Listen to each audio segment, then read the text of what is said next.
उत्तर भारत के एक सूखे और पथरीले इलाके में बसा था एक छोटा सा गांव, देवगढ़। ये गांव जितना छोटा था उतनी ही बड़ी इसकी एक पहचान थी। गांव के पश्चिमी छोर पर पीपल और बरगद के पुराने पेड़ों के बीच मिट्टी और पत्थरों से घिरा हुआ एक कुआं था। लोग उसे जादुई कुआं कहते थे जो भी सच्चे मन से उस कुएं के सामने अपनी इच्छा रखे उसकी किस्मत बदल जाती है।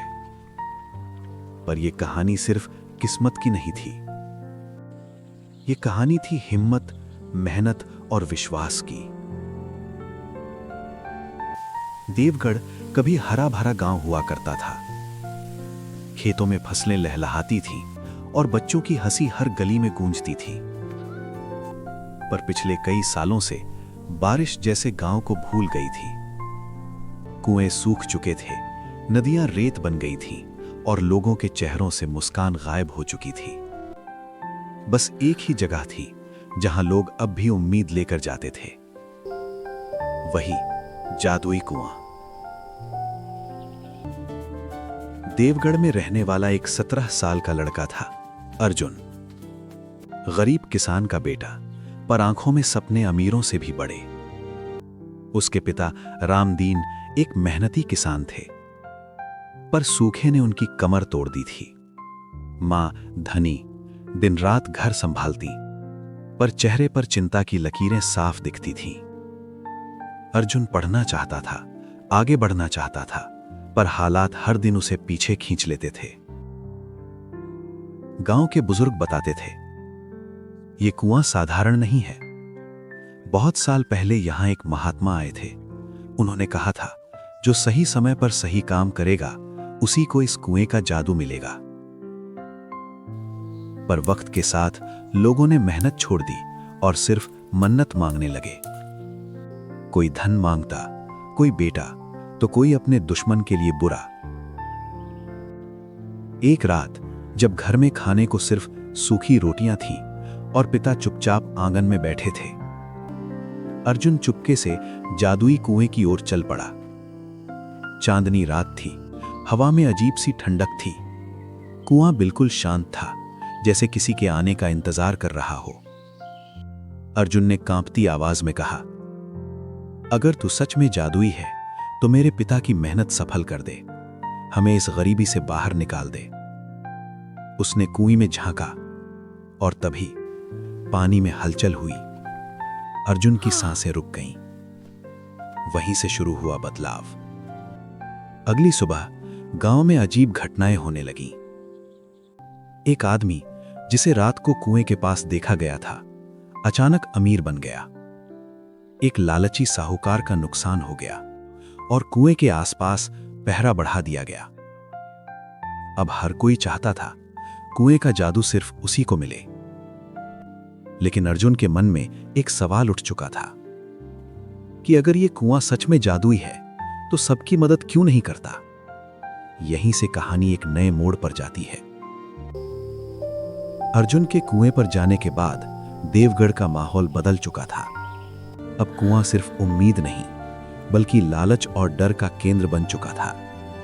हर सुबह कोई न कोई कुएं के पास दिया, फूल, नारियल या चुपके से सिक्के डालता दिखाई देता।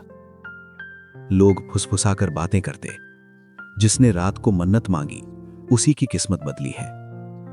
गांव के सबसे बड़े साहूकार लक्ष्मण सेठ ने तो कुएं के चारों तरफ अपने आदमी तक बैठा दिए थे। उसे डर था, अगर यह जादू सबको मिल गया तो उसकी ताकत खत्म हो जाएगी। अर्जुन का मन शांत नहीं था। उस रात के बाद उसे कई बार लगा जैसे कोई उसे कुएं की ओर बुला रहा हो, लेकिन साथ ही दिल में एक अजीब डर भी था। वो समझ चुका था, कुछ तो है जो लोग देख नहीं पा रहे। उसने तय कर लिया कि वो कुएं का सच जानकर रहेगा। एक शाम अर्जुन गांव के सबसे बूढ़े व्यक्ति दादा हरिहर के पास गया। दादा हरिहर लगभग 100 साल के थे और कहते थे उन्होंने इस कुएं को जवानी में बनते देखा था। अर्जुन ने सीधे पूछा, दादा सच सच बताइए, क्या ये कुआं वाकई जादुई है? दादा हरिहर मुस्कुराए, एक लंबी सांस ली और बोले, बेटा, जादू पानी में नहीं, इंसान की सोच में होता है। हरिहर दादा ने बताया, कई साल पहले देवगढ़ में भीषण सूखा पड़ा था। तब एक साधु आए थे। उन्होंने गांव वालों से कहा था, अगर तुम मेहनत, एकता और सही सोच अपनाओगे तो ये कुआं कभी नहीं सूखेगा। उसी समय साधु ने गांव के युवाओं को सिखाया वर्षा जल कैसे जमा किया जाए, कुएं के नीचे पानी की धार कैसे मोड़ी जाए और आसपास की मिट्टी को कैसे बचाया जाए। लेकिन समय के साथ वो ज्ञान खो गया। लोगों ने मेहनत छोड़ दी और जादू पर भरोसा करने लगे। उस रात अर्जुन सो नहीं पाया। उसने तय कर लिया कि अगर लोग अंधविश्वास में डूबे रहेंगे तो ये कुआं भी सूख जाएगा और गांव भी। अगली सुबह वो सीधे पंचायत में खड़ा हुआ। पूरे गांव के सामने पहली बार किसी ने जादुई कुएं पर सवाल उठाया। अर्जुन बोला, ये कुआं जादुई नहीं है, असली जादू हमारी मेहनत है। गांव में सन्नाटा छा गया। लक्ष्मण सेठ गुस्से से चिल्लाया, झूठ बोलता है ये लड़का, इस कुएं ने ही मुझे औरों से बड़ा बनाया है। अर्जुन ने शांत स्वर में कहा, नहीं सेठ, आपको जादू नहीं, लालच ने बड़ा बनाया है। ये सुनते ही गांव दो हिस्सों में बंट गया। अगले दिन लक्ष्मण सेठ ने बदला लिया। उसने अर्जुन के पिता रामदीन का खेत कर्ज के बहाने छीन लिया। घर में रोना मच गया। मां टूट गई, पिता चुपचाप बैठ गए। अर्जुन की आंखों में आंसू थे, लेकिन हिम्मत भी। उसने कहा, अगर सच बोलने की ये कीमत है तो मैं चुकाऊंगा। अर्जुन ने गांव के कुछ युवाओं को साथ लिया। उन्होंने सूखे तालाब को साफ किया, कुएं के आसपास गड्ढे बनाए, बारिश का पानी रोकने की व्यवस्था की। लोग हंसते थे, जादू छोड़कर मिट्टी से लड़ रहा है। लेकिन अर्जुन रुका नहीं और फिर कई सालों बाद देवगढ़ में पहली बारिश हुई। बारिश के बाद कुएं का पानी बढ़ने लगा। लोग चौंक गए। वही लोग जो कल तक हंस रहे थे आज अर्जुन के पास आए।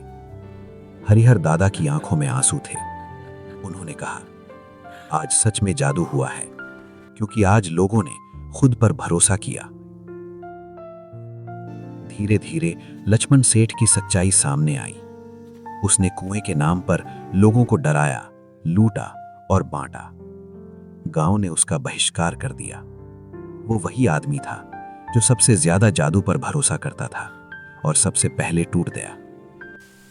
कुछ महीनों में खेत फिर हरे हो गए। बच्चे स्कूल जाने लगे। कुआं सबके लिए खुल गया। अब वहां कोई मन्नत नहीं मांगता था। लोग कहते, पहले हम कुएं से उम्मीद मांगते थे, अब मेहनत से पानी लेते हैं। अर्जुन कोई राजा नहीं बना, नहीं अमीर, लेकिन वो बन गया देवगढ़ की सोच। वो पढ़ाई के लिए शहर गया, पर हर साल गांव लौटता। कुएं के पास एक पत्थर की पट्टिका लगी। ये कुआं जादुई नहीं है, यहां तक पहुंचने वाली मेहनत जादुई है। जब इंसान अपनी जिम्मेदारी किस्मत पर छोड़ देता है, तब अंधविश्वास जन्म लेता है, और जब इंसान खुद खड़ा होता है, तभी सच्चा जादू होता है।